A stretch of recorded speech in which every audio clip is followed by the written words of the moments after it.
રોજ પલટો આવ્યો છે। ગરમીના પ્રકોપ વચ્ચે ધુમ્મસભર્યું વાતાવરણ આજે સવારથી જોવા મળી રહ્યું છે। અમદાવાદમાં જાણે ધુમ્મસની ચાદર છવાઈ હોય તેવા દ્રશ્યો જોવા મળી રહ્યા છે। સાબરમતી રિવરફ્રન્ટમાં દૂર દૂર સુધી ધુમ્મસ જ ધુમ્મસ જોવા મળી રહ્યું છે। સાયક્લોનિક સર્ક્યુલેશનમાં આફ્ટર ઇફેક્ટથી ધુમ્મસ છવાયું। ગાઢ ધુમ્મસના કારણે વિઝિબિલિટીમાં પણ મોટો ઘટાડો નોંધાયો છે। વિઝિબિલિટી ઘટતા વાહન ચાલકોને ભારે હાલાકી પડી રહી છે।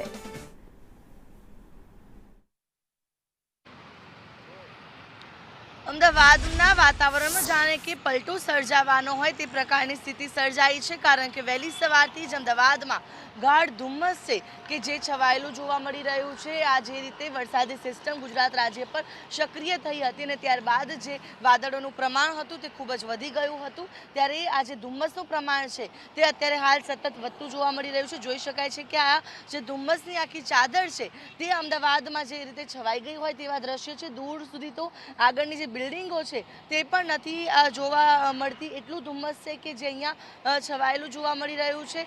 જે આ ધુમ્મસના કારણે જે વાહન ચાલકો હોય છે તેને પણ કેટલીક મુશ્કેલીનો સામનો કરવો પડતો હોય છે, કારણ કે વિઝિબિલિટી છે તે ખૂબ જ ઓછી મળી રહી છે અને ઓછી વિઝિબિલિટીના કારણે વાહન ચાલકો છે તેને મુશ્કેલી પણ વેઠવી પડે છે। તો કેટલાક વાહનોની હેડલાઇટ્સ પણ ઓન છે, જેથી કરીને આગળ અન્ય વાહન કયું છે તે તેમને ખ્યાલ આવી શકે। એટલે કે જે આ ધુમ્મસનું પ્રમાણ છે તે અત્યારે હાલ વહેલી સવારથી જ અમદાવાદ શહેરમાં જોવા મળી રહ્યું છે અને એ હદે અહીંયા ધુમ્મસ છવાયેલું છે કે દૂર સુધી જ્યાં ખાસ કરીને સાબરમતી નદી પરના આ દ્રશ્યો છે કે સામેની તરફ આવેલી બિલ્ડિંગો છે તે પણ દેખાઈ નથી રહી। દૂરનું જે નદી છે તે પણ નથી દેખાઈ રહી, જાણે કે આખું જે આકાશ અને જે નદી છે તે એક હોય તે પ્રકારે આખું ધુમ્મસ છે તે સામેની તરફ આખું છવાયેલું જોઈ શકાય છે। એટલે કે આ જે સાયક્લોનિક સર્ક્યુલેશન હતું સક્રિય થયેલું તેની અસરો ઓછી થઈ ગઈ છે, સિસ્ટમ દૂર પણ થઈ ગઈ છે।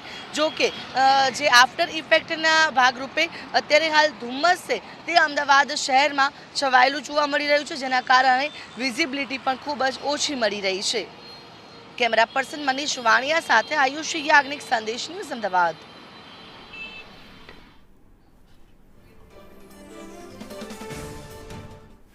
તો અમદાવાદની